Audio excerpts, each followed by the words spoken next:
Sa likod ng printer, may mekanismo ng tuloy-tuloy na pagpapakain ng papel. May dalawang roller na may adjustable sprocket sa bawat gilid at dalawang paper guide sa gitna.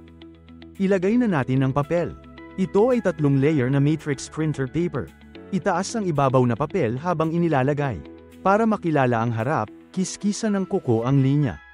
Kung lumitaw ang asul na marka sa mga ilalim na layer, iyon ang harap. Laging siguraduhing nakaharap pataas ang harap. Sa pag-setup ng papel para i-print, i-lock ang isang gilid ng sprocket para matatag. Susunod, iangat ang takip ng sprocket at ipasok ang mga butas ng papel sa mga pin ng sprocket. Dahan-daang iunat ang papel sa kabilang panig. Ipasok ang mga butas sa sprocket pins sa kabilang gilid at isara ang takip ng sprocket. Siguraduhing tuwid at pantay ang papel sa parehong gilid. I-lock ang pangalawang sprocket para matiyak ang papel. Sa wakas, tiyaking naka-on ang printer.